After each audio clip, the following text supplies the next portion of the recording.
اور یہ صرف شان مومن کی ہی ہے کہ وہ مصیبت پر صبر کرے، بلکہ فرمایا کہ مومن کے پاؤں میں کانٹا بھی چبھتا ہے تو اس کا بھی اس کو اجر دیا جاتا ہے، اس کے درجے بلند ہوتے ہیں، اس کے گناہ معاف کر دیے جاتے ہیں، اس کی خطاؤں سے درگزر کر لیا جاتا ہے، لیکن یہ مشروط ہے اس تکلیف کو صبر کے ساتھ برداشت کرنے سے۔ اگر وہ واویلا کرتا ہے، ناشکری کے کلمات کہتا ہے، تو تکلیف تو ختم نہیں ہوتی لیکن اجر زائل کر دیا جاتا ہے۔ تو اس لیے ہمیں ہر صورت کے اندر صبر کے دامن کو مضبوطی سے تھامنے کی تلقین کی گئی ہے، اور اہل ایمان کو یہ بھی سبق دیا گیا کہ جب انہیں کوئی بھی مصیبت پہنچتی ہے تو وہ کہتے ہیں انا للہ و انا الیہ راجعون، کہ ہم اسی کے ہیں اور اسی کے حضور پلٹ کے جانا ہے۔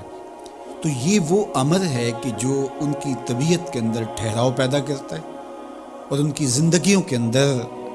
اللہ تعالیٰ جل شانہ پر جو یقین ہے اس کا پتہ دیتا ہے۔ اگر مصیبت کو اللہ کی طرف سے سمجھ کے مان کے صبر کیا جائے، اس کو مقدور سمجھا جائے، اس پر واویلا نہ کیا جائے، اللہ کی نافرمانی کا کوئی کلمہ نہ بولا جائے، اپنے عقیدے میں تزلزل نہ آنے دیا جائے، اپنے رویوں کی خوبصورتی کو زائل نہ ہونے دیا جائے، تو اس کا مطلب ہے کہ وہ شخص مومن ہے، اس کا یقین ہے کہ یہ اللہ کی طرف سے ہے، تو پھر اس کے یقین کے صلے کے اندر اللہ اس کو پھر ہدایت قلب کا چراغاں نصیب کرتا ہے۔ اور فرمایا واللہ بکل شیء علیم، اور اللہ ہر شے کو جاننے والا ہے، اسے پتہ ہے کہ کسی پر مصیبت نازل کیوں کرنی ہے، اور اس مصیبت سے اس کا امتحان لینا مقصود ہے، اس کے درجوں کو بلند کرنا مقصود ہے، اس کے گناہوں کو معاف کرنا مقصود ہے، اس کو کسی آزمائش میں ڈال کر کے اس کو مزید کندن بنانا مقصود ہے، یا اس کا کیا مقصود ہے، اس کو سزا دینا مقصود ہے، یہ اسے پتہ ہے۔ تمہارا رب تمہاری طرف آنے والی جو تکلیفیں ہیں ان کے اندر ہزارہا پنہا حکمتوں سے واقف ہے۔ یہاں یہ بات بھی سمجھنے کے قابل ہے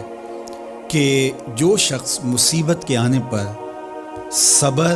اور استقامت کے ساتھ اس سے نپٹتا ہے اور اللہ پر جو اس کا یقین ہے اس میں تزلزل پیدا نہیں ہونے دیتا، کل من عند اللہ، اے محبوب فرما دیجئے جو کچھ ہے وہ تمہارے رب کی طرف سے ہے، یہ اس کا خیال اور فکر ہے کہ یہ میرے اللہ کی طرف سے ہے، تو پھر اس مصیبت کو ٹالنے والا بھی وہی ہے۔ تو اگر یہ اس کا عقیدہ پختہ تھا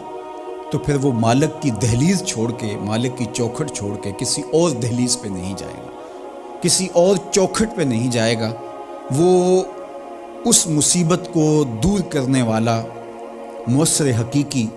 اللہ کو ہی جانتا ہوگا اور اسی کے حضور دعائیں کرے گا، التجائیں کرے گا، کسی شرک کا ارتکاب نہیں کر سکتا ہے، اور وہ مالک کی دہلیز سے کبھی روح گردانی نہیں کر سکتا، بلکہ اس تکلیف کے آنے سے وہ اپنے رب کے ساتھ اور زیادہ جڑ